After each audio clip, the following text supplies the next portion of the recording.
Don't skip. No, bad. Skipping is bad. Let's see how this kind of intro works.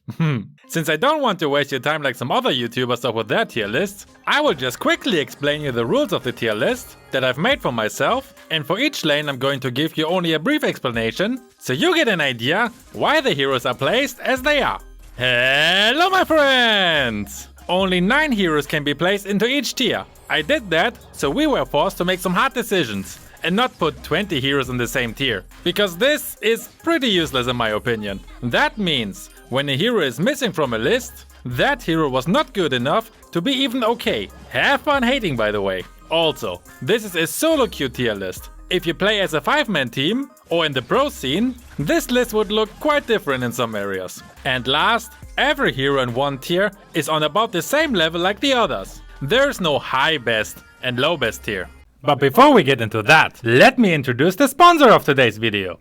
Ta-da! It's Raid Shadow Legends! If you didn't live under a rock the last couple of years, you know that Raid has a massive amount of champions, over 600 actually, but they also have an insane amount of different bosses. Let's put one of these guys in the spotlight today. The Guardian of the Void Keep, Malek Kavar. This guy was a priest of the light at one point, who believes light is nothing without darkness. His fellow priest didn't care for it though, poor guy. Lucky for us, he went off to master the magic of the void. So we have a nice supply of void potions to ascend our champions with. Not so lucky for us, he's not giving up his potions without a fight. Well, that didn't work out.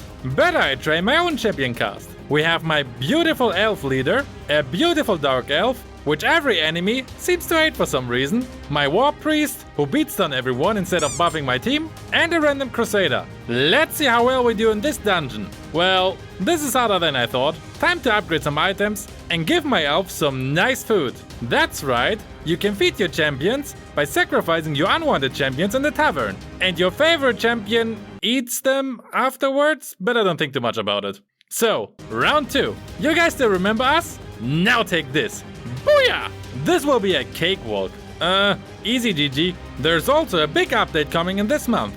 The Guardian Ring. It's a huge feature that gives you a load of new ways to use your champions, including a whole faction guardian system, a new way to get legendary champions you miss out on, and an entirely new way to upgrade your favorite champions. And if you wanna get a huge head start in Raid, all you have to do is hit the link in the description or scan my QR code here, and you will get the epic hero Chonoru, 200,000 silver, 1 XP boost, 1 energy refill, and 1 ancient shard. So you can summon an awesome champion as soon as you get in the game. All this treasure will be waiting for you here and are available for new players for the next 30 days. So again, hit the link in the description or scan my QR code and start your journey today. I always wanted to make a raid ad. Mission accomplished. Now, what were we talking about? Ah yeah, the tier list. First, we will go to the XP lane. This lane is of course mostly dominated by heroes who can sustain a lot or have insane regen abilities. What is also super important is the ability to survive on your own and defend your turret, even when you're facing multiple enemies alone. This is something that many heroes on this tier lack, which is why they're not part of the best tier. Each hero on the best tier though can survive and defend their turret, even when facing multiple enemies. And sometimes even kill all enemies alone, if they risk too much. They are also the heroes that are not that easily countered, which is why other heroes are lower in the tier. Let's take our dear Monkey King as an example. If you lock him as a first or second pick, he can be easily countered by any heroes with regen abilities, like Ruby or Alpha for example. Generally speaking, if you're on the XP lane, your main focus should be defending your lane, and only secondly pushing your lane or rotating to help your teammates to secure the turtle for example. But remember, try to avoid rotating further than the mid lane, because then you can't defend your lane anymore. Another thing you should do is using your full combo on the like button, so this list can spread to more Mobile Legends players and your team picks more OP heroes. Your enemies will not watch this video, I'm sure. Here you have the full list of the XP lane.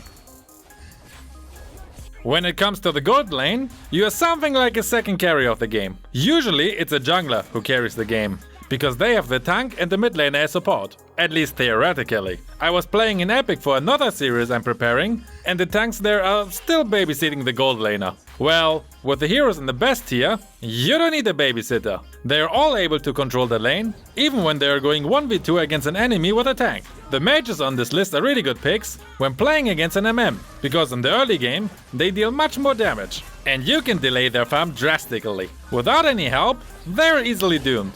And even when they get help, if you manage to force the enemy to 1v2 you, your allies have a consistent 4v3 situation, which they hopefully use to their advantage. When the enemy has an MM, you have to focus that guy, because an MM that can peacefully farm will become an absolute nightmare in the late game. You may have noticed that Aldog was completely missing from the XP lane, but he is placed at good in the gold lane.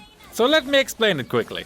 On the gold lane, you will face mostly heroes that are not that strong in the early game. And you can stack his passive pretty good, even when playing passive. Because you're getting 2 stacks now, when not last hitting a minion. Use bushes and only go close when your second skill is available. Then you can farm quite decently in the gold lane. On the XP lane, this is very difficult, because many heroes are really strong in the early game and can pressure him so much that he can't even get near enough to the minions anymore to gain any stacks. I saw others putting him even in the best tier, but in solo queue, it's much more difficult to perform well with him than with a team. Here you have the full list for the gold lane. Victory! Now, when it comes to the mid lane, it's almost completely dominated by mages. The only exceptions are Matilda, Selena, Beatrix and Kaja, which has all great rotation and support abilities. Latest when you've reached level 4, you can dominate with these mid lane heroes, so you have to make use of it. As a mid laner, your time to shine is most in the early to mid game, before the jungler and the gold lane takes over this role, and you become more like a second support next to the roamer. Selena, Farsa, Eve and Kagura are the best at doing it. From the early game on, they deal a good amount of damage, and especially Farsa and Eve has awesome support skills with their ult, which can be perfectly used to secure objectives, while you can terrorize the enemy with Selena and Kagura non-stop. Matilda is an awesome support, and if you're not playing solo queue, she definitely deserves a place in the best tier. But since you can't trust your allies in solo queue, I put her only at great, because carrying a game alone with her is more difficult than with the other heroes on the top tier. Another hero that almost made it to the best tier is Sicilian. Now usually in a team, I would put him at great or maybe even just good. But since he's one of the only heroes that never stops from getting stronger due to his passive, you can carry many games with him, especially in solo queue and in lower ranks like Epic. The games there tend to be quite long, which makes him a really good hero for solo queue, because even when your team is losing out big time, at minute 20, you can almost one-shot any enemy with an AoE skill and turn around the match completely. Here you have the full tier list for the mid lane. The first thing that is interesting about the Roma list is that on the best tier, there's only one pure tank with Kufra. Let me explain you why. First, he has 3 strong CC skills, and once he catches multiple enemies, they can't escape him easily. Further than that, you can't blink away from him, as long as he uses his second skill, and launch from a very far place away, which let him set up the enemies pretty well. Other heroes like Atlas or Tigreal can do that as well, but you can escape both of them much easier than a good Kufra player. The only thing about him is that you need to be really good with him to be effective. So if you only play tank as a last option, choose a hero that is easier to play, like Rafaela for example. With her, you can speed up your allies, which is great in any ganking situation, and give them some heal as well. She also has CC abilities, although they are not as strong as from other roamers, but they are enough considering that she can buff her own team quite a lot. Even when you just stay near your allies and non-stop heal and speed them up, you are already doing a good and useful job, more than picking Johnson without a good partner for example. A Johnson with a good partner, like Bane, Kadita or Badang for example, can be really scary, but picking Johnson without a good partner is a wasted pick, because you have dozens of better options than him. So please, don't pick him without a good partner. Here you have the full Roma tier list.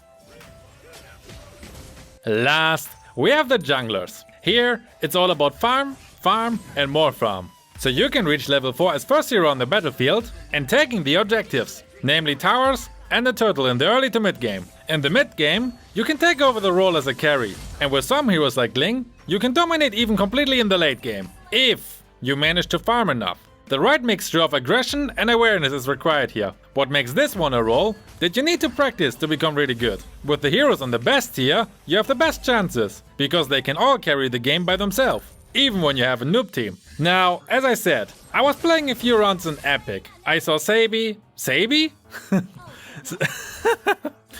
I saw Saber and Harley and even Helga being banned there. Please don't do that. Sure, Harley and Saber were pretty strong at one point, but right now, there are so many much stronger heroes that you should be afraid of, like the ones in the best tier of each list. Saber can't really even one-shot heroes anymore in the early game, so I don't understand why everyone in Epic is so afraid of him. I played him by myself and must say, he was much better a few months ago. Now, I want to give my usual shoutout to my Patreon Mist, Sensei Dragon, Corbear, Garo OP, Lys, and Twisted J. Click here if you want to check it out as well, and maybe even become a member yourself. And secondly, to my MLBB helpers on my Discord server, namely Ekyolk, Elton, Sora, Sparrow, 5On, Senpai Granger Best MM, Zodiac, Silence Jr., and Ryo Aki. I really hope I haven't forgot anyone. They helped me putting this list together and will do that in the future as well. Now, if you haven't had enough of me yet, check out my 2 videos of the Ultimate Rank Up Guide series, which will help you a lot to increase your general knowledge of the game. See you over there!